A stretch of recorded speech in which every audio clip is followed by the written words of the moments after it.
जय हिंद फ्रेंड्स। स्वागत है आपका मेरे इस यूट्यूब चैनल जितेंद्र के एनसीसी स्टडीज में। दोस्तों, मैं एक सीरीज लेकर आ रहा हूं जिसमें क्लास 10th के सभी अध्याय के प्रत्येक चैप्टर का अति महत्वपूर्ण क्वेश्चन का प्रैक्टिस कराने जा रहा हूं। मैं ईमानदारी से एग्जाम ओरिएंटेड क्वेश्चन का प्रैक्टिस कराऊंगा। आपके इस कीमती समय को औरों की तरह बर्बाद नहीं करूंगा और मैं आपसे ये भी वादा करता हूं कि आपको अपने अपने लक्ष्य तक अवश्य पहुंचाऊंगा। मेरे ऊपर विश्वास कीजिए, इसमें कमजोर से कमजोर छात्र भी अपने तैयारी को मिसाल दे सकते हैं।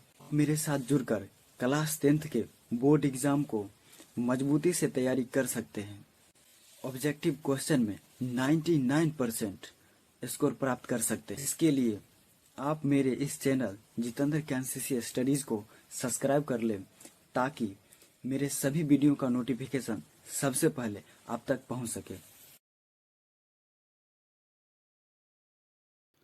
जय हिंद फ्रेंड्स, स्वागत है आपका मेरे इस यूट्यूब चैनल जितेंद्र के एनसीसी स्टडीज में। तो आज हम आपको क्लास 10th के भौतिकी सब विषय के विद्युत धारा के अति महत्वपूर्ण वस्तुनिष्ठ प्रश्नों का हम आज जो है आपको प्रैक्टिस कराने जा रहे हैं। तो चलिए शुरू करते हैं और देखिए और सीखिए और समझने का प्रयास करिए। इसमें हम नए नए फार्मूले भी बताएंगे और कॉन्सेप्ट भी बताएंगे। इसमें जो है टिप्स और ट्रिक्स भी मौजूद है और आप इसमें बार बार पूछे जाने वाले सवालों को समाहित किया गया है और आप ध्यान से देखिए और सीखिए और यही क्वेश्चन बोर्ड में ज़रूरी आएगा, इसलिए आप इसे ध्यानपूर्वक देखें और सीखें। प्रश्न संख्या 1, विद्युत धारा की प्रबलता का एसआई मात्रक है। विद्युत धारा की प्रबलता का एसआई मात्रक है, ऐसा सवाल पूछा है। तो यहाँ पे इसका राइट आंसर हो जाएंगे, यहाँ पे एम्पियर होगा। क्या होगा? एम्पियर होगा। और वोल्ट जो है विभवांतर यानी विद्युत विभव का है। विद्युत विभव का है, ठीक है। विद्युत विभव का मात्रक है। ओम जो है प्रतिरोध का मात्रक है। ओम जो है प्रतिरोध का मात्रक है। और यहाँ पे जूल जो है कार्य का मात्रक है, ठीक है।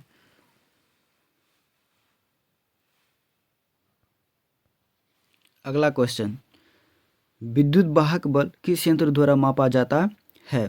तो इसका राइट आंसर हो जाएंगे ऑप्शन नंबर सी, वोल्टमीटर हो जाएंगे, ठीक है।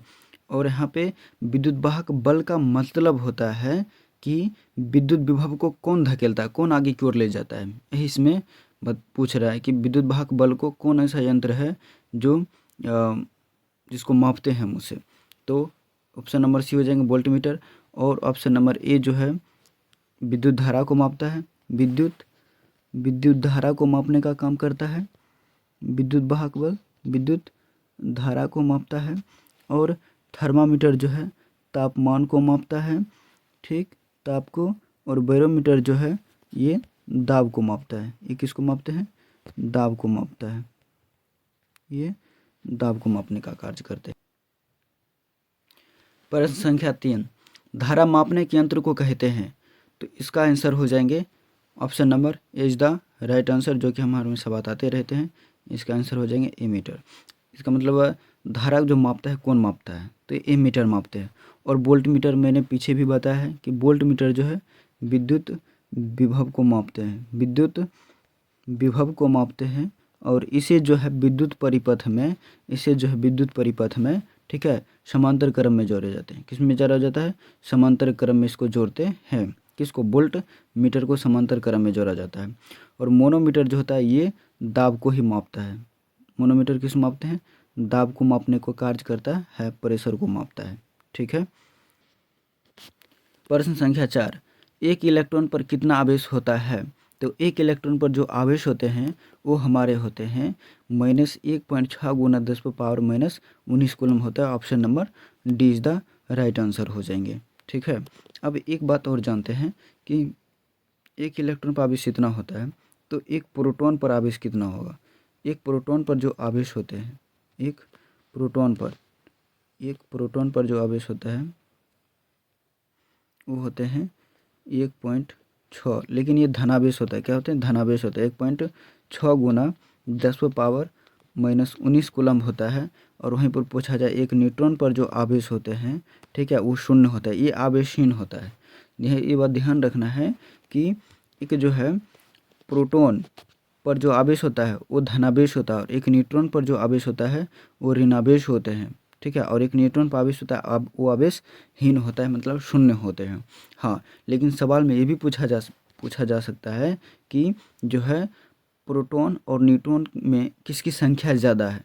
तो प्रोटॉन और न्यूट्रॉन के आवेश की जो संख्या है वो दोनों सेम है, भले ही एक ऋण है और एक धन है। अगला प्रश्न, निम्नलिखित में से कौन सा पद विद्युत परिपथ में विद्युत शक्ति को निरूपित नहीं करता है। तो यहाँ पर हम जरा देखें तो यहाँ पर क्या है, विद्युत शक्ति, यानी विद्युत परिपथ में, और यहाँ पे विद्युत शक्ति को निरूपित नहीं करता है, ये हमें बताना है कि कौन इसमें विद्युत शक्ति को निरूपित नहीं करता है। तो सबसे पहले ये समझते हैं हम कि विद्युत का मतलब क्या होता है। यहाँ पर विद्युत शक्ति का मतलब होता है पावर। विद्युत शक्ति का मतलब होता है पावर। तो शक्ति को हम P से सूचित करते हैं, ठीक है। और शक्ति कहते किसको हैं, शक्ति की परिभाषा होता है प्रति एकांक समय में किए गए कार्य को हम क्या कहते हैं, शक्ति कहते हैं। क्या कहते हैं, शक्ति कहते हैं। प्रति एकांक समय में किए गए कार्य को हम क्या कहते हैं, शक्ति कहते हैं, ठीक। तो यहाँ पे W है। अब एक हम जैसे जानते हैं कि W बराबर होता है, W बराबर हो जाएगा V बटा Q, क्योंकि एक फार्मूला है V बराबर W बाय Q होते हैं। तो यहाँ से हमें W को मान निकाल लेना। तो W बराबर ये जो है Q इस तरफ आ जाएंगे हमारे, ठीक है। तो वही मान हम यहाँ पे रख देंगे, ठीक। कि W का मान कितना हम रखेंगे, यहाँ पे V क्यों रख देंगे, क्योंकि यहाँ से आएगा ना, यहाँ से जो आएगा W बराबर V क्यों आ जाएंगे, सॉरी, यहाँ पे ये जो है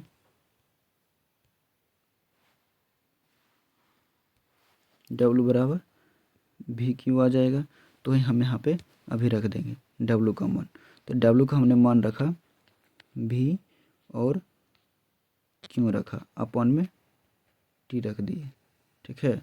तो यहाँ पे हमारा हो जाएंगे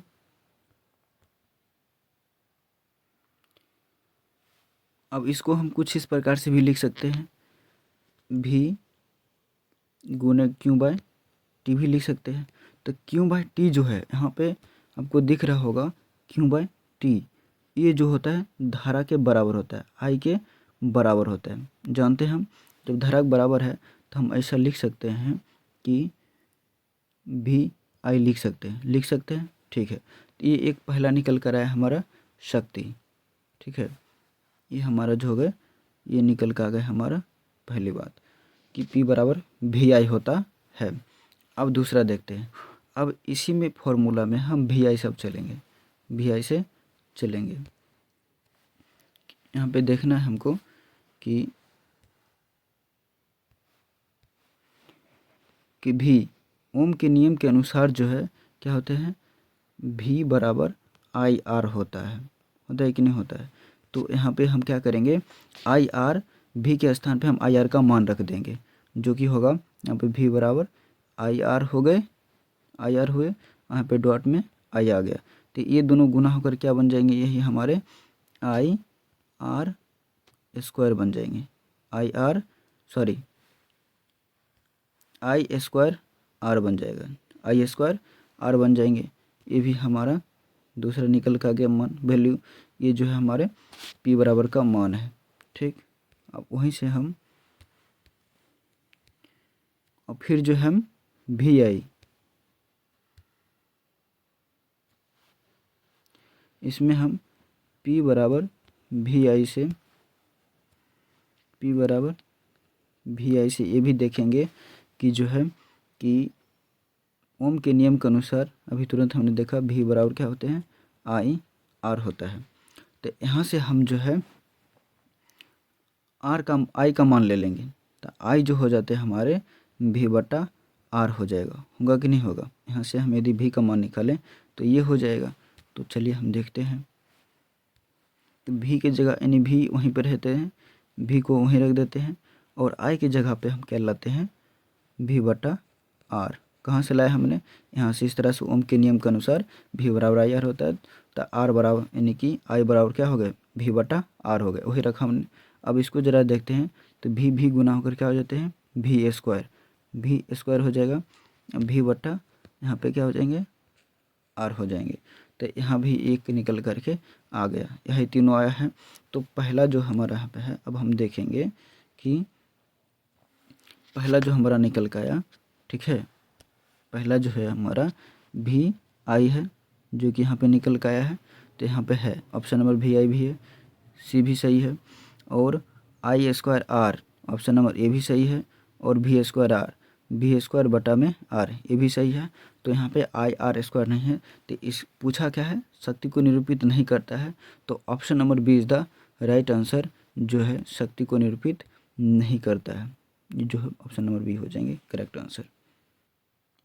अगला क्वेश्चन, 5 ओम 5 ओम 10 ओम और 30 ओम के प्रतिरोधों को पार्श्वबद्ध किया गया है, तो उनके समतुल्य प्रतिरोध का मान होगा। समतुल्य प्रतिरोध पूछा है, तो इसमें जो दे रखा है पहला प्रतिरोध जो है, ठीक है, इस तरह से है पहला प्रतिरोध जिसका मान है 5 ओम है, ठीक है।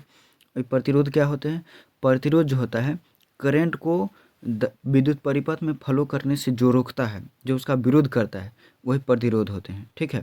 तो ही इसमें जो विरोध जो कर रहा है किसी परिपथ में, एक उपकरण है उसमें प्रतिरोध धारा को प्रभावित होने से 5 ओम क्या कर रहा है, उसका विरोध कर रहा है। और दूसरा जो हमारे हैं 10 ओम का है, ठीक है। और तीसरा जो है हमारा वो जो है वो है 30 ओम का है। कितने ओम के हैं, 30 ओम के हैं, ठीक है। और इसको जो है कह रहा है पार्श्वबद्ध में, ठीक है, पार्श्वबद्ध किया गया है। तो इसको यदि हम पार्श्वक्रम में क्या करते हैं, संयोजित कर देते हैं, पार्श्वबद्ध कर दिया गया है। तो इसका समतुल्य प्रतिरोध पूछ रहा है। तो समतुल्य प्रतिरोध का एक सूत्र होते हैं, फॉर्मूला होता है, जो कि होते हैं 1/RP। समतुल्य प्रतिरोध का फॉर्मूला होता है, या फिर डैश भी लिख सकते हैं, आरपी से लिख जब पोटेंशियल पैरेलल हो जाते हैं समांतर। तो इसका जो होता है फॉर्मूला हो जाएंगे 1/R1 प्लस में 1/R2 होता है, प्लस में 1/R3 होता है, ठीक है। और यहाँ पे ध्यान देना है कि ये 5 ओम जो है वो हो गए हमारे R1 हो गए, और 10 ओम जो है वो हमारे R2 हो गए, और 30 ओम जो है वो हमारे 30 ओम हो गए। तो यहाँ पे सबका हम मान रखते हैं, ठीक है। मान रखेंगे 1/R1 का जो मान है वो हमारा 5 ओम है, और दूसरा जो R2 है 1/ उसका जो मान है हमारे यहाँ पे 10 ओम है, 10 ओम है। और प्लस में तीसरा जो है उसका मान 30 है। अब हम इन सबों का हम क्या करते हैं, एलसीएम लेते हैं, एलसीएम लेंगे। तो इसका जो एलसीएम होगा वो हो जाएंगे 30 हो जाएंगे, ठीक है। 30 होने के बाद 5 छके 30 हो जाएंगे, 10 तिया 30 हो जाएंगे, ठीक है। और 30 से कम 30 हो जाएंगे, सबको जोड़ दें, योग कर दें तो क्या हो जाएंगे 10/3 हो जाएगा। और यहाँ पे अब यहाँ पे ये आया है, ठीक है, यहाँ पे ये आया है। तो अब हम क्या करेंगे, ये जो है 1/RP जो यहाँ पे है, ठीक है, इसको हम उल्टा देंगे, ये जो यहाँ पे है।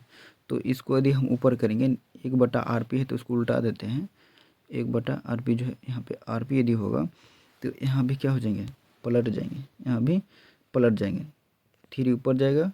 और कितना होगा यहाँ पे 10, यहाँ पे 30 लिखा हुआ है, मिस्टेक होगा यहाँ पे।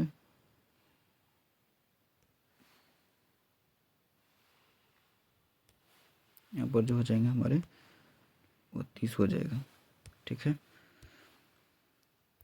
तो यहाँ पे भी उलट जाएंगे, 30 ऊपर चला जाएगा और 10 नीचे आ जाएंगे, 30 ऊपर चले जाएंगे, 30 ऊपर चले जाएंगे, 10 नीचे आ जाएंगे, कर गए तो जो है आरपी जो यानी कि समतुल्य प्रतिरोध समांतर क्रम में प्रतिरोधक जो समतुल्य प्रतिरोध निकला है वो हमारे हो जाएंगे 3 ओम।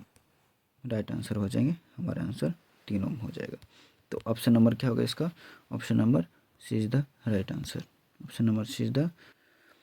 अगला प्रश्न, श्रेणी क्रम में संयोजित समान मान के 4 प्रतिरोध। अब श्रेणी क्रम में मतलब क्या होता है? एक के ऊपर एक के ऊपर एक के ऊपर लगातार प्रतिरोधों क्या कर दिया गया? संयोजित किया गया। जैसे कि एक विद्युत परिपथ है, ठीक है, उसमें इसको क्या करें, ऐसे करके इससे लगातार कनेक्ट कर दिया गया प्रतिरोध को, ठीक, ऐसे कर, इस तरह से, यही होता है श्रेणी क्रम में, ठीक। और समांतर क्रम में जो होता है कोई भी प्रतिरोध उसको ऐसे करके ऐसे कर देते हैं, ठीक, फिर ऐसे करके ऐसे कर देते हैं और यहाँ पे ऐसे हो गया। तो इसका छोर, इसका जो बिंदु होता है एक ही होता है, दोनों का अंत बिंदु जो होते हैं छोर का एक ही होता है, कि छोर पर जो रहता है, लेकिन इसका छोर अलग अलग है। यहाँ पे इसका छोर है तो इसका छोर यहाँ पे है, फिर इसका छोर यहाँ पे है, फिर इसका छोर यहाँ पे है। तो ये हो गए हमारे श्रेणी क्रम, हो गए हमारे समांतर क्रम हो गए, ठीक है। तो ये चीज़ समझना था। चलिए अब देखते हैं क्या श्रेणी क्रम में संयोजित समान मान के, श्रेणी क्रम में संयोजित समान, यहाँ पे समान मतलब बराबर मान के 4 प्रतिरोध, मान के 4 प्रतिरोधों को समतुल्य प्रतिरोध के 4 प्रतिरोध है। प्रतिरोध संख्या कितना है? यहाँ पे प्रतिरोध की संख्या को हम n से सूचित करते हैं, ठीक है, प्रतिरोध संख्या हम n से सूचित करते हैं। तो n का वैल्यू क्या दिए रखा है? यहाँ पे 4 दे रखा है। प्रतिरोध संख्या, प्रतिरोधक समतुल्य प्रतिरोध। अब यहाँ पे समतुल्य प्रतिरोध दे रखा है, तो श्रेणी क्रम में जो समतुल्य प्रतिरोध होते हैं उसको हम आर एस कहते हैं, ठीक है। तो आर एस जो होता है पे क्या होगा? 16 ओम होता है। S for R for resistance होता है जो प्रतिरोध होता है, एस फॉर सीरीज होता है श्रेणी क्रम होता है, इसका मतलब है श्रेणी क्रम, ठीक है। तो समतुल्य प्रतिरोध जो है 16 ओम का है, ठीक। और पूछ रहा है हमको कि प्रत्येक का जो है प्रतिरोध क्या होगा? प्रत्येक का प्रतिरोध मतलब इसमें 4 वो, ठीक है, चारों प्रतिरोध है, इसमें से प्रत्येक का प्रतिरोध कितना वो भी बराबर है, इसमें से इसका पूछ रहा है इस तरह से। इसका कितना होगा, इसका कितना, हम 3 ही लिखे हैं, यहाँ पे 4 होगा, ठीक है, प्रतिरोध बनाए हैं। अब देखते हैं कि एक फॉर्मूला होता है इसके लिए, जब श्रेणी क्रम में कोई भी प्रतिरोध समान संख्या में हो और उसका मान समान हो या फिर उसका वैल्यू दिया रहे तो उसके लिए एक फॉर्मूला आता है, आर एस बराबर होते हैं एन आर हो जाता है, क्या हो जाता है? एन आर हो जाता है। और ये जो होता है प्रत्येक प्रतिरोध का मान होता है यहाँ पे आर, ठीक है। तो यहाँ पे आर एस का वैल्यू दे रखा है 16 और एन का वैल्यू दे रखा है यहाँ पे 4 दे रखा है, और आर, तो 4 चौके कितना हो गया? 16। तो यहाँ पे आर का वैल्यू जो निकल कर आया है वो कितना है हमारे? 4 ओम है। तो इसका राइट आंसर क्या हो? Option number B is the right answer, 4 ohm हो गया।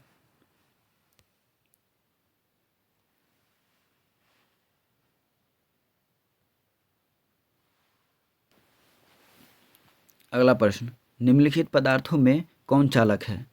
तो इसका आंसर हो जाएंगे option number D is the right answer, ठीक है। Option number D is the right, aluminium हो जाएंगे, ठीक। यहाँ पे चीनी जो दे रखा है, चीनी मिट्टी, चीनी मिट्टी क्या होते हैं आप देखे होंगे, ये पहले ज़माने में नंगी तार होता था, या फिर 24,000 वोल्ट का जो तार होते थे गांव घरों में, या 12,000 का वोल्ट का, ठीक है। तो उसमें देखेंगे फंसाने के लिए पोल के ऊपर लगा होता था टाइट करने के लिए, काला काला टाइप का था, ठीक है। तो वो जो था चीनी मिट्टी का ही बना होता था, जो सेरेमिक्स का बना होता है, उसमें विद्युत धारा का प्रवाह नहीं होता है, करंट नहीं होता है। तो इसमें विद्युत धारा का जब प्रवाह नहीं होगा तो अचालक होंगे। तो यहाँ पे चालन का क्या मतलब, यहाँ समझना है, पहले ये चीज़ जान लीजिए कि यहाँ पे पदार्थों में ये चालन का क्या मतलब हुआ। चालक का मतलब हुआ किसी भी पदार्थ में जब धारा का प्रवाह, या जिस पदार्थ में धारा का प्रवाह एक स्थान से दूसरे स्थान सुगमता पूर्वक हो, आसानी से हो जाए, उसी को हम कहते हैं चालक। मतलब उसमें धारा बह सके, जिसमें वो चल सके, ठीक है, प्रवाहित हो सके, उसी को हम चालक कहते हैं। तो चीनी मिट्टी में धारा प्रवाहित नहीं होता है, इसलिए इसका इस्तेमाल होता है पोल के खंभे में ऊपर में होता है टाइट करने में। अब अभ्रक देखिए, अभ्रक जो है विद्युत स्त्री में यूज किया जाता है। क्यों? क्योंकि इसमें विद्युत धारा का प्रवाह नहीं होता है, ये अधातु है, और अधातु में विद्युत धारा का प्रवाह नहीं होते हैं। और विद्युत स्त्री को जब आयरन करते हैं, ठीक है, विद्युत स्त्री को तो उस वक्त जो है ये सिर्फ गर्म होता है। गर्म होने के बाद ये आयरन करने में काम आता है, इसमें करंट नहीं लगता, इसलिए विद्युत स्थिति में इसका इस्तेमाल किया ताकि करंट ना लगे। ठीक। और कांच, तो कांच में तो विद्युत धारा का प्रवाह होता ही नहीं है, वो धातु है। तो option number D is the right answer. और ये भी महत्वपूर्ण सवाल है, बहुत ही एमबीबीएस क्वेश्चन है, ये भी पूछते रहता है इससे रिलेटेड। वो क्या है, वो जो है कि सबसे ज़्यादा विद्युत धारा का प्रवाह जो होता है वो होते हैं चांदी में होता है। किस में होते हैं? चांदी में होगा। ठीक है, सबसे ज़्यादा विद्युत धारा प्रवाह किस में होता है? चांदी में। उसके बाद होता है तांबा में, उसके बाद होते हैं तांबा में होता है, और इसके बाद जो होता है वो हमारे होते हैं एल्यूमिनियम में।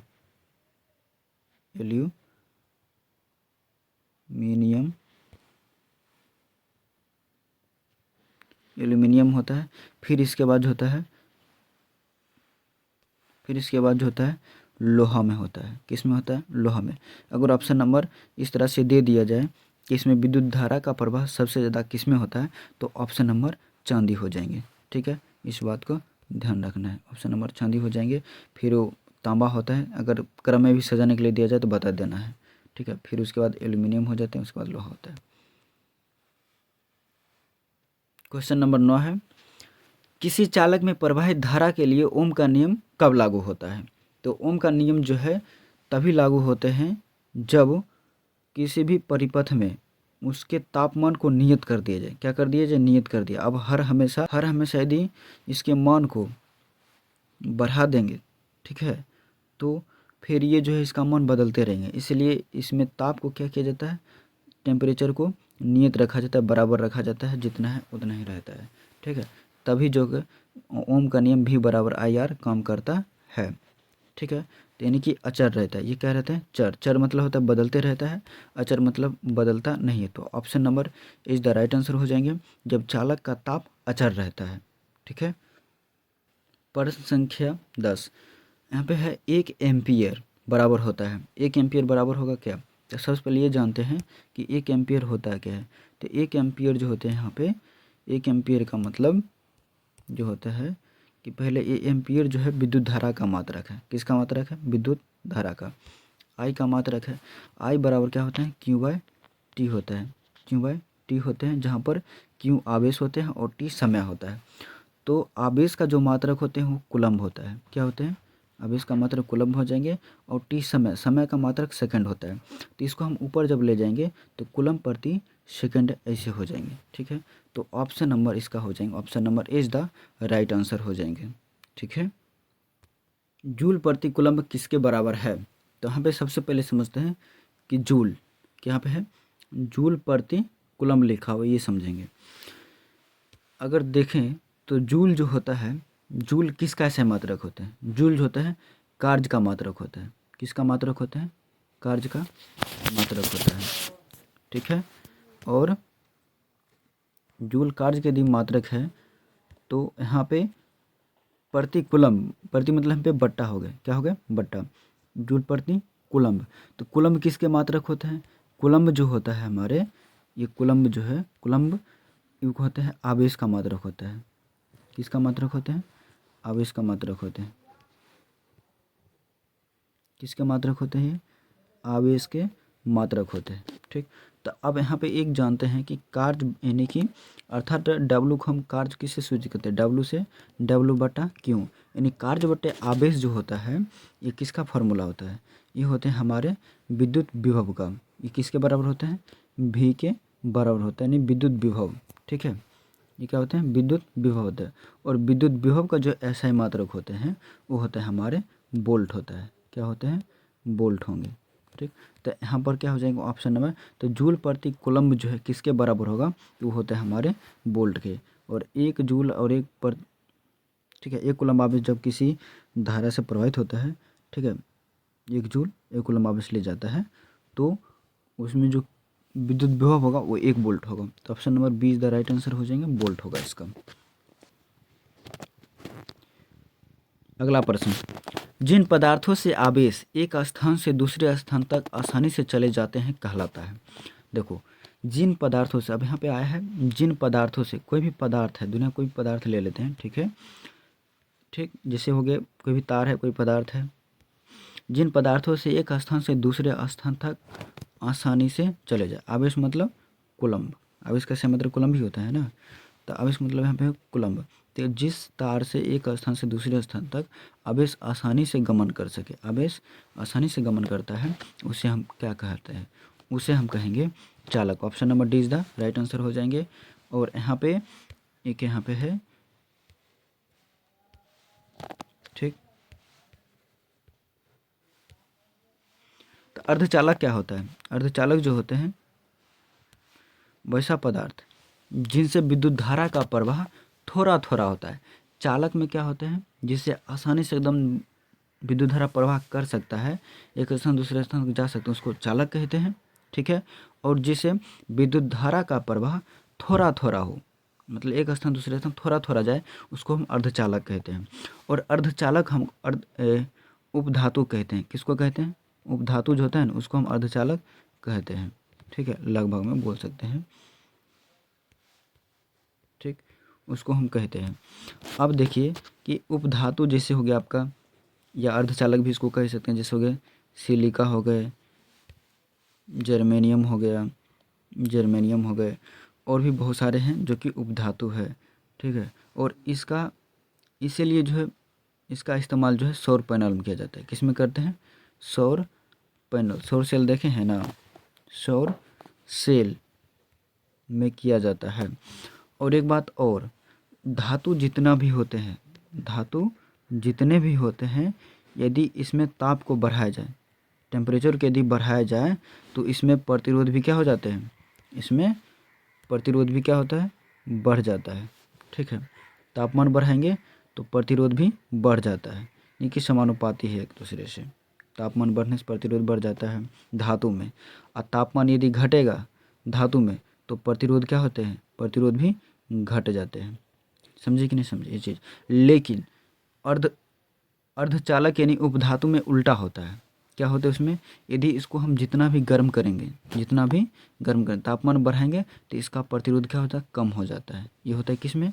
ये होते हैं हमारे उपधातु में, ऐसा होता है। इसलिए सौर सेनल में इसका इस्तेमाल होता है कि जितना भी गर्म होगा, ये जितना भी गर्म होंगे, ठीक है, और यहाँ पे सूर्य का यदि प्रकाश आते ही भी रहेंगे, ठीक है, इस पर आएगा सूर्य का प्रकाश, तो क्या होगा, ये जितना गर्म होगा उतना ही ज़्यादा विद्युत धारा इसमें प्रवाह होता है, उतना ही प्रतिरोध कम होता है, ठीक है। इसलिए सौर सेनल का, इसलिए जो है अर्धचालक यानी उपधातु का इस्तेमाल सौर पैनल में किया जाता है, ठीक है। और यहाँ पे अतिचालक है, यहाँ पे अतिचालक है। अतिचालक मतलब, अतिचालक कोई भी पदार्थ कैसे बनता है, जब कोई पदार्थ है उसको इतना ना ठंडा करेंगे, धातु जैसे है, धातु में ताप बढ़ाने से प्रतिरोध बढ़ता है, और ताप घटाने से क्या हो रहा है, प्रतिरोध घट रहा है। तो तापमान इतना कम कर दो, इतना कम कर दो कि प्रतिरोध एक समय में जीरो हो जाए, शून्य हो जाए। तो जब प्रतिरोध शून्य हो जाता है ना, जिस पदार्थ को ठंडा करने से उसका प्रतिरोध शून्य हो जाता है, उसी को हम कहते हैं अतिचालक कहते हैं। जब प्रतिरोध शून्य हो जाएगा तापमान को ठंडा करने से, ठीक है, टेम्परेचर ठंडा करने से, तो उसी पदार्थ को हम क्या कहते हैं, अतिचालक कहते हैं। क्या कहते हैं? अतिचालक कह देते हैं यहाँ पे। अब अचालक क्या होगा, जिससे विद्युत धारा का प्रवाह नहीं होता है, ठीक, यही चीज़ समझना है। तो ये इम्पोर्टेंट है कि सौर सेनल पूछते रहता है ये सवाल कि सौर पैनल में किस धातु का इस्तेमाल होता है, तो यहाँ पे हो जाता है सिलिका आते हैं, जर्मेनियम आता है, यही दोनों लगभग इस्तेमाल में आते रहता है, ठीक है। अगला क्वेश्चन चलते हैं। पार्श्वबद्ध मतलब क्या होते हैं, समांतर क्रम हो जाते हैं। और इसमें कितना है, 10 चालक हो, जिनमें प्रत्येक का प्रतिरोध 10 ओम है। तो 10 चालक है, ठीक है। जब पार्श्वबद्ध में, ठीक है, चालकों की संख्या और प्रत्येक चालक का प्रतिरोध का मान यदि बराबर होता है, तो उसका समतुल्य प्रतिरोध, और समतुल्य प्रतिरोध मतलब होता है टोटल, क्या होता है, टोटल मान मतलब कुल वैल्यू, ठीक है, कुल मान वो पूछेगा। तो उसके लिए जो है फॉर्मूला आता है, इसके लिए फॉर्मूला बन जाते हैं कि 1/RP, क्या होते हैं, इसके लिए फॉर्मूला होता है, इसके लिए फॉर्मूला आता है RP बराबर, ठीक है, RP बराबर होते हैं R/N, और यहाँ पर यदि देखते हैं, ठीक है, कि यहाँ पे है 10 चालक, कितना है चालक, 10 चालक है। तो 10 चालक जो होगा, 10 चालक जो यहाँ पे है वो कितना है, तो चालक की संख्या को हम एन से डिनोट करते हैं, वो है 10, ठीक। और यहाँ पे प्रतिरोध की जो संख्या है आर, वो भी कितना है 10। बस यहीं पे वो वैल्यू हम रख देते हैं। तो रखेंगे तो आर का वैल्यू कितना है 10 है, एन का वैल्यू कितना है 10 है, कट गए, आंसर आया कितना 1। तो इसका आंसर हो जाएगा 1 ohm. 1 ohm is the right answer, option number D is the correct. अगला प्रश्न, विद्युत बल्ब में फिलामेंट बना होता है एल्यूमिनियम, तो इसका राइट आंसर हो जाएंगे टंगस्टन के तार का, ऑप्शन नंबर सी हो जाएंगे, ठीक है। अब यहाँ पर हम थोड़ा एक्सप्लेन करते हैं, इसके बारे में जानेंगे कि देखिए, जैसे कि पहले ज़माने में जो 100 वाट का बल्ब आता था, अभी बहुत कम देखने के लिए मिलता है। 100 वाट का बल्ब आता था, कुछ इस प्रकार से होता था, ठीक है, और इस प्रकार से वो लाइट दे रहा है, और इसके अंदर में इस तरह से फिलामेंट होता है, तार टाइप का। तो इसमें जो ये देखते हैं आप, इसमें जो आप देख रहे हैं, ठीक है, ये जो है ये होता है फिलामेंट। ये क्या होते हैं, इसको ही बोलते हैं हम फिलामेंट।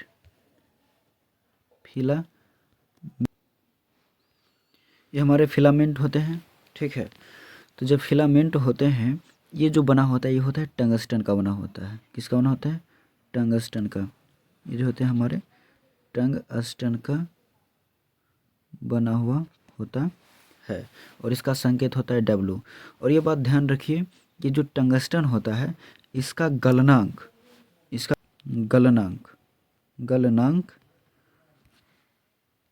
3380 डिग्री सेल्सियस होता है, या फिर कहीं कहीं आपको 3400 डिग्री सेल्सियस भी देखने के लिए मिल जाएगा, ठीक है। अब देखिए यहाँ पे, इसलिए इसका गलनांक 3400 डिग्री सेल्सियस है, तो इसका गलनांक जो होता है उच्च होते हैं। गलनांक क्या होता है, गलनांक इसका गलनांक उच्च होता है। गलनांक क्या होता है इसका, उच्च होता है। और प्रतिरोध भी इसका जो क्या होता है उच्च होता है। प्रतिरोध मतलब धारा को रोक के रखता है, विरोध करता है, तो वो भी इसका क्या होता है उच्च होता है, इसलिए आग बबूला ये हो जाता है। तो इसका क्या है, प्रतिरोध भी उच्च होता है। इस बात को ध्यान रखिए, वेरी वेरी इंपॉर्टेंट क्वेश्चन है, ये पूछा ही जाता है हर एक, ज़्यादातर एग्जाम में पूछे जाते, बोर्ड एग्जाम में पूछता ही रहता है ये सवाल, ठीक है, ये चीज़ ध्यान रखना है। और हाँ, इसमें जो है विद्युत बल्ब भंग ना हो जाए, टूट ना जाए, इसके लिए इसमें जो है ऑक्सीकृत ना हो, इसके लिए इसमें जो है अक्रिय गैस भरे जाते हैं। अक्रिय गैस का या निष्क्रिय गैस, अक्रिय गैस या निष्क्रिय गैस भी कहते हैं, ध्यान रखिएगा। तो वो अक्रिय गैस या निष्क्रिय जो होता है ज़्यादातर वो होते हैं नाइट्रोजन और या तो आर्गन, इसी दोनों में से सवाल पूछता है। बहुत सारा क्रिप्टॉन, जिनॉन, रेडॉन ये सब हैं, लेकिन इसमें ज़्यादातर पूछता है नाइट्रोजन, आर्गन, यही दोनों सवाल में आते रहता है। इस बात को ध्यान रखना है, समझ गए बात। के अंदर लगे टंगस्टन तार के बाष्पीकरण को रोकने के लिए बल्ब में भरी जाती है। तो वही बात है, टंगस्टन को बाष्पीकरण अभी भी नहीं बताया, तो इसमें कौन सी गैस भरी जाती है, निष्क्रिय गैस भरी, option number is the right answer. प्रश्न संख्या 16, प्रतिरोध आर के किसी तार के टुकड़े को 5 बराबर भागों में बांटा जाता है। इन टुकड़ों को फिर पार्श्वबद्ध में संयोजित कर देते हैं। यदि संयोजन का तुल्य प्रतिरोध आर डैश है तो आर बटा आर डैश का मान क्या है।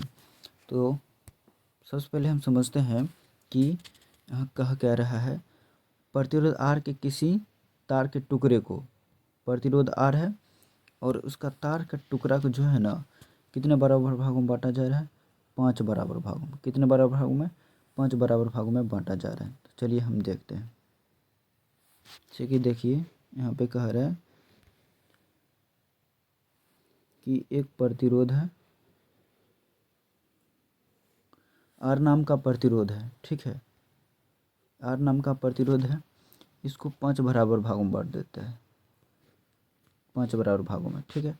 अब मान लीजिए कि आर नाम प्रतिरोध है और इसको 5 बराबर भागों में बांटे हैं, तो प्रत्येक प्रतिरोध का मान क्या हो जाएगा, आर बटा 5 होंगे, इसका भी वही होगा, आर बटा 5 होगा, इसका भी वही होगा r/5 r/5 और r/5।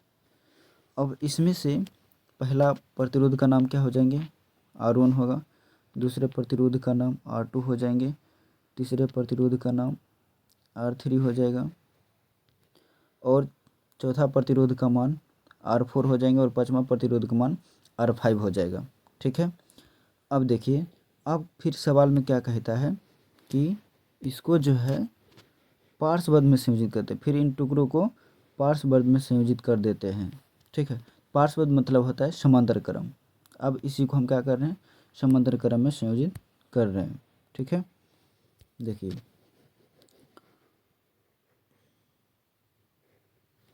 ये हो गए, ये हो गया,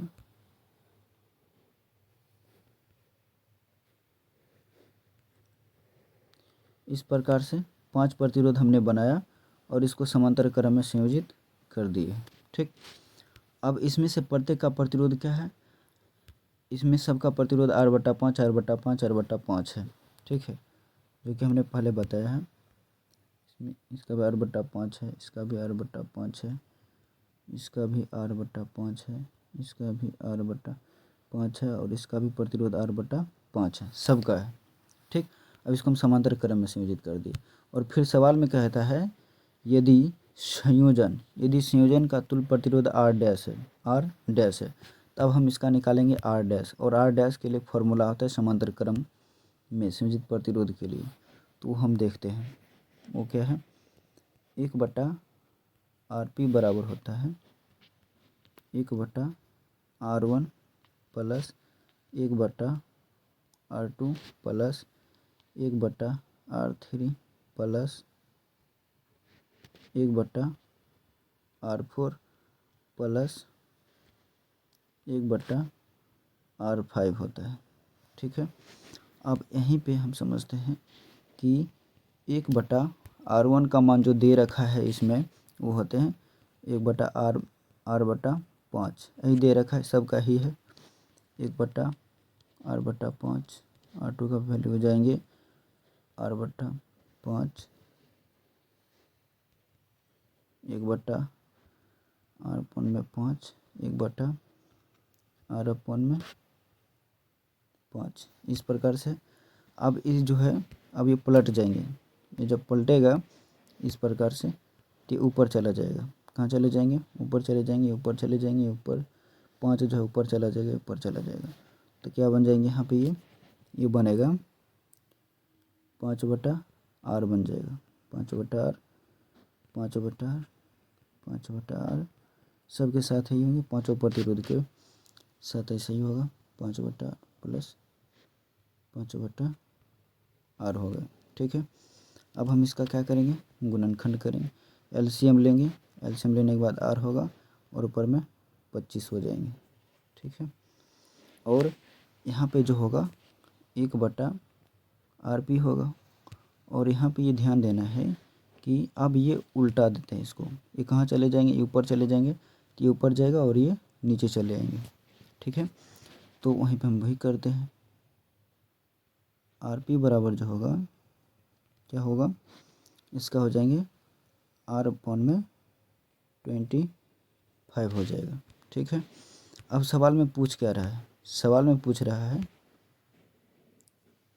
R/R' का मान पूछ रहा है, तो वही हम बताएंगे। अब R/R' का मान बताएंगे, तो चलिए देखते हैं R/R' का मान। तो यहाँ पे ये जो है, ये जो वैल्यू है, ये जो वैल्यू मान निकल कर आया है, इसको हम क्या मान रहे हैं, R' मानते हैं। क्या मानते हैं, R' ही मानते हैं। ठीक है, जो हमने समतुल्य प्रतिरोध निकाला है, तो यहाँ पे R' का मान निकालेंगे तो R जो हो जाएंगे, R तो R ही रहेंगे, और R' जो हमने निकाला है यहाँ पे वो देख लीजिए कितना है, वो है R/25 है। ठीक, तो यहाँ पे हम R/25 रख देंगे। अब क्या होगा, ये ऊपर जाएगा।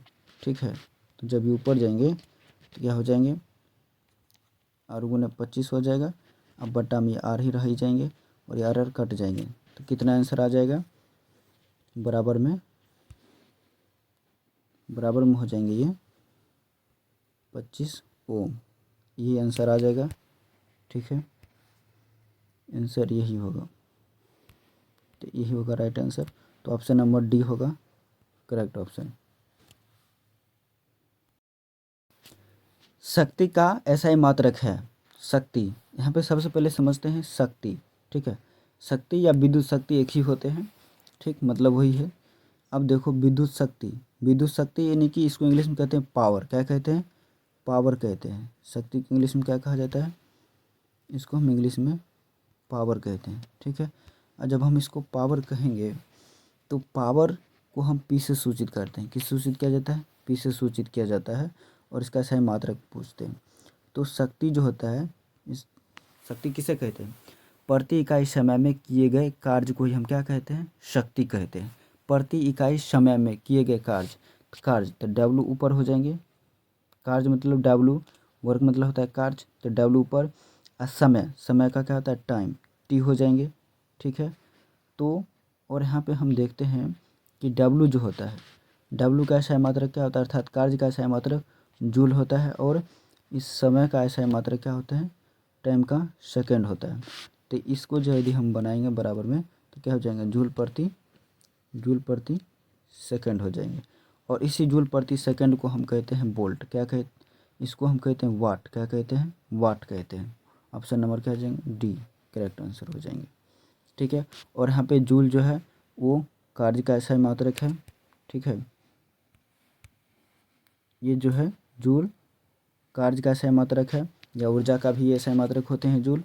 किलोवाट घंटा जो है ये शक्ति का बड़ा मात्रक है, शक्ति का बड़ा मात्रक होता है। जैसे कि किसी के पहले जैसे कि वाट होता है और यहाँ पर लग जाए किलो, तो इसका मतलब हुआ 1000 वाट, क्या हुए 1000 वाट।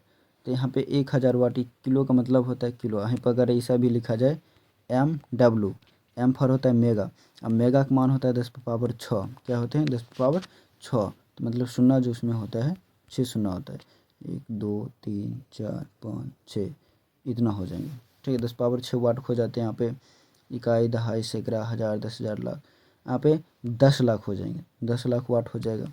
तो ये चीज़, किलो वाट इसका छोटा हो गया, किलो वाट घंटा है, ये भी जो है ये ऊर्जा का मात्रक है, ये भी ऊर्जा का ही मात्रक है, और ये किलो वाट शक्ति का मात्रक लेकिन बड़ा मात्रक है इसका, इसलिए इसका आंसर हो जाएगा डी।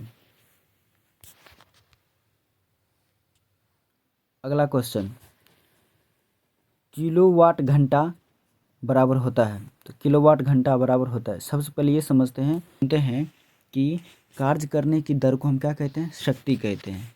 तो पी, शक्ति को पी से सूचित किया जाता है। ठीक है, शक्ति को हम पी से सूचित करते हैं, और शक्ति क्या होता है, शक्ति बराबर होता है पी बराबर कार्य बटे समय होता है। तो कार्य को हम डब्ल्यू से सूचित करते हैं और समय को टी से सूचित करते हैं। ठीक है, और यहीं से जो है हम पी, तो डब्ल्यू यानी कि कार्य पी, और यहाँ पे जो टी है इस तरफ आएगा, बराबर किस तरफ हो जाएंगे, तो गुना हो जाएंगे, पी गुना टी होगा। ठीक है, बराबर डब्ल्यू हो जाएंगे। तो यहाँ पे डब्ल्यू जो है, ये डब्ल्यू जो है ये क्या है, किया गया कार्य है, का मात्रा क्या होता है, वाट होते हैं, और समय का ऐसा मात्रा क्या होते हैं, सेकंड होते हैं। और यहाँ पे दे रखा है क्या, यहाँ पे दे रखा है किलो वाट। तो वाट का जो बड़ा मात्रक होता है, शक्ति का जो बड़ा मात्रक होता है, जैसे हो गया किलोवाट, किलोवाट का मतलब होता है 1000 वाट होता है। ठीक है, और वहाँ पे मेगावाट लिखा रहे, ये भी शक्ति का बड़ा मात्रक होता है, बड़ा मात्रक होते हैं। ये शक्ति क्या होते हैं, बड़े मात्रक होते हैं, जिसका वैल्यू कितना होता है 10⁻6 वाट हो जाता है। मेगा मतलब 10⁻6। ठीक है, ठीक उसी प्रकार से यहाँ पर है। तो ये जो यहाँ पे है शक्ति का क्या है, बड़ा मात्रक दे रखा है, जो किलो वाट में है, किस में, किलो वाट में है। तो वहीं हम यहाँ पे लेंगे 1 किलोवाट घंटा, तो किलो का मतलब होता है 1000 यहाँ पे। ठीक है, 1000 वाट हो जाएंगे, और जो है वाट हो जाएंगे, और घंटा है, घंटा कितना 60 मिनट के बराबर होता है। ठीक, और 60 मिनट हम जैसा कि जानते हैं कि कि समय का SI मात्रक क्या होता है, सेकंड होता है। समय का SI मात्रक सेकंड है, तो घंटा को इसमें बदलना पड़ेगा, हमको सेकंड बदलना पड़ेगा। घंटा को पहले मिनट में बदलिए, तो घंटा को मिनट में 60 से गुना करते हैं, फिर मिनट को सेकंड बदलने के लिए फिर 60 से ही हम इसमें गुना करेंगे, गुना कर देंगे। तो और ये कितना हो जाएंगे, ये जो होगा 1000 है, ये है 1000 गुना हो जाएंगे 3600, कितना हो जाएंगे 3600 हो जाएंगे। ठीक, अब यहाँ पे क्या होगा कि यहाँ पे 36 एक साथ कर लेंगे, और यहाँ पे कितना शून्य है, 5 शून्य है, कितना है 5 शून्य यहाँ पे है, 3 यहाँ पे है और 2 यहाँ पे, 3 2 5 शून्य लगा दे। अब हम क्या करेंगे, इसमें हम एक और शून्य बढ़ाने के लिए हम क्या करेंगे, इसमें हम 10 से गुना भी कर देंगे,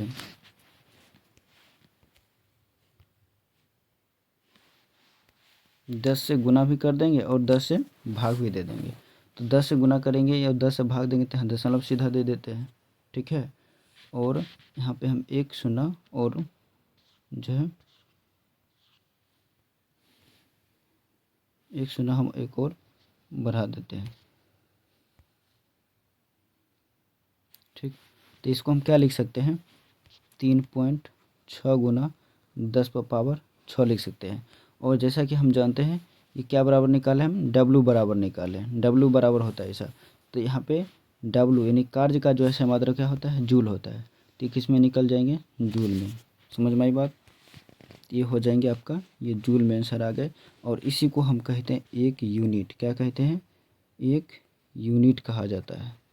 ठीक, यानी कि 1 किलोवाट घंटा बराबर जो होगा, 1 किलोवाट घंटा जो होंगे वो 1 यूनिट के बराबर होता है। और इसका जो मान होता है 3.6 गुने 10 पर पावर 6 जूल होते हैं। ये सवाल पूछते हैं तब बहुत इंपॉर्टेंट है कि 1 किलोवाट घंटा बराबर कितना होता है, 3.6 गुने 10 पर पावर 6 जूल होता है। तो और इसी को हम क्या कहते हैं, एक यूनिट कहते हैं। ठीक है, इसका वैल्यू 1 यूनिट होता है। तो ऑप्शन नंबर इसका क्या हो जाएंगे, ऑप्शन नंबर बी हो जाएंगे। अगला प्रश्न है, विद्युत फ्यूज का तार बना होता है, विद्युत फ्यूज का तार बना होता है, ये पूछा है इसमें। तो यहाँ पे विद्युत फ्यूज जो होते हैं, शॉर्ट सर्किट जो होते हैं, यहाँ पे इसकी समझते हैं विद्युत फ्यूज कहाँ लगते हैं।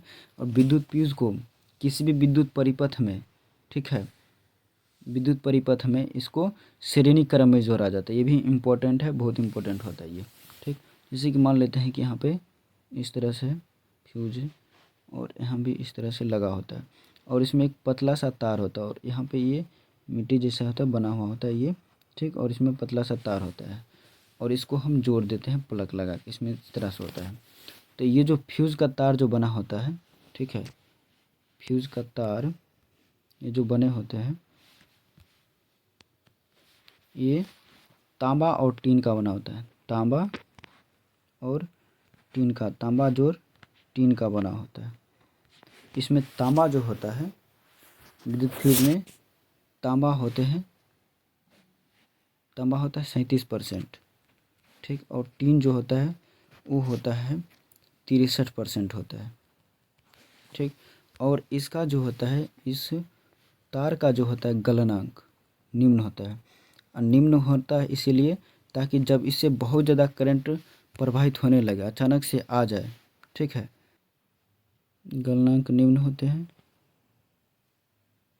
ठीक है, और इसका जो होता है प्रतिरोध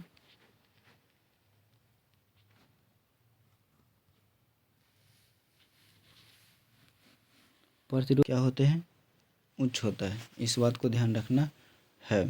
ठीक, ये वेरी वेरी इंपॉर्टेंट क्वेश्चन, ये पूछता ही रहता है, और ये हमारे घरों को सुरक्षा प्रदान करता है। और इसका मुख्य कार्य यही है, ये जो है विद्युत परिपथ को तोड़ने का काम करता है।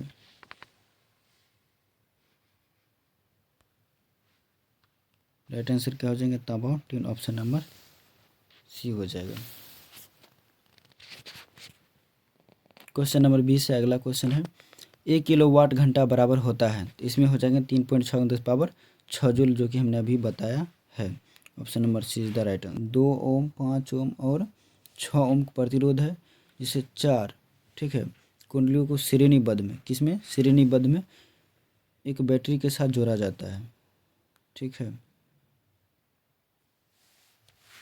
कि यहाँ पे इस तरह से है।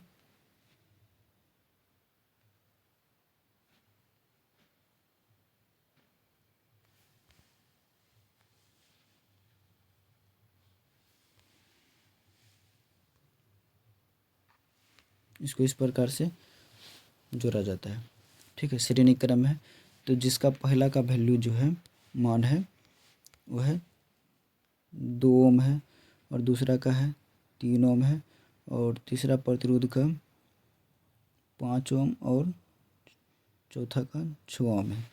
इसको R1 मानेंगे, इसको R2 मानते हैं, इसको R3 मानेंगे, और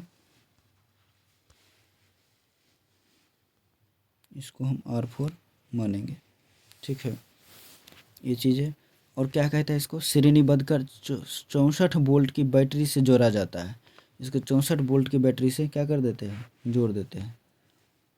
64 वोल्ट की बैटरी से इसको जोड़ दिया जा रहा है।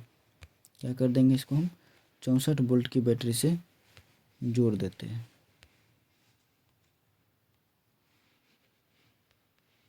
प्लस हो जाएगा, इधर माइनस हो जाएगा। 64 वोल्ट की बैटरी से जोड़ देते हैं। और फिर पहली कुंडली में सिरों के बीच विभवांतर ज्ञात करना है। तो यहाँ पे पहली कुंडली यहाँ पे है।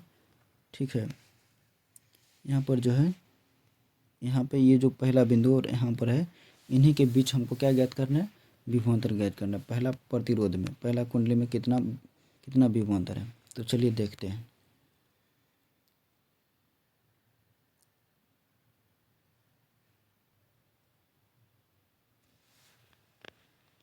IR होगा, तो इसमें भी का जो मान दे रखा है वो 64 दे रखा है, और I का मान नहीं ज्ञात है, और प्रतिरोध जो है पूरा यदि इसको हम जोड़ेंगे तो कितना हो जाएगा, R1 + R2। श्रेणी क्रम में जब हम किसी भी चीज़ को सजाते हैं तो RS इसमें होता है, श्रेणी क्रम में होता है। तो इसको हम R1 R2 R1 + R2 + R3 + R4 लिखते हैं। तो जिसमें वैल्यू है इसका, R1 का वैल्यू कितना है, 2 3 5 6,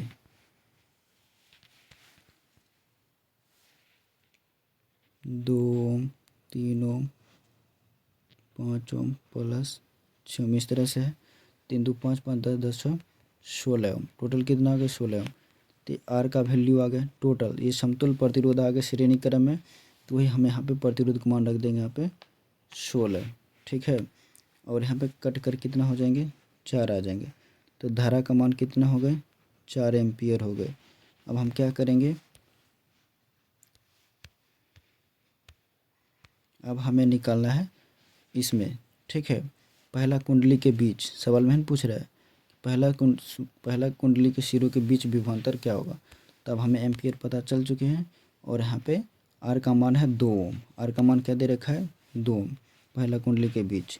तो क्या हो जाएगा यहाँ पे, V = IR। धारा कितना है अभी निकाले हैं, 4 एम्पियर निकला है। तो वहीं पे अब धारा के मान पे 4 रख देंगे, और ओम कितना है, इसके बीच 2 ओम है। तो 4 दूनी कितना हो जाएंगे, 8 ओम हो जाएंगे। यही आंसर आ जाएगा। इन सिरों के बीच जो विभवांतर होगा 8 ओम। और श्रेणी क्रम में जो होता है धारा का मान समान होता है, इसलिए हमने यहाँ पे धारा का मान क्या लिए, 4 लिया है। क्योंकि यहाँ भी 4 है, यहाँ भी 4 ही होगा, क्योंकि श्रेणी क्रम में जो संयोजित होता है प्रतिरोध, उसमें धारा का मान समान होता है और वोल्ट अलग अलग होता है। तो वोल्ट इसलिए देखिए, संपूर्ण वोल्ट कितना जा रहा है, 24 वोल्ट, लेकिन यहाँ पे इन दोनों सिरों के बीच कितना वोल्ट पर लग रहा है, इसमें 8 वोल्ट लग रहा है। सॉरी, यहाँ पे ओम लिखा हमने, 8 वोल्ट। तो ऑप्शन नंबर हो जाएंगे सीधा राइट। दोस्तों, हम उम्मीद करते हैं कि आप क्वेश्चन का एक्सप्लेनेशन समझ रहे होंगे। वीडियो लंबा हो जाने के कारण इस वीडियो के पार्ट 1 को यहीं समाप्त करते हैं, और मिलते हैं विद्युत धारा के अगले पार्ट में, जिसमें आगे का इम्पोर्टेंट क्वेश्चन करेंगे। यदि ये वीडियो आपको पसंद आया हो तो वीडियो को लाइक करें, शेयर करें, और मेरे इस यूट्यूब चैनल को सब्सक्राइब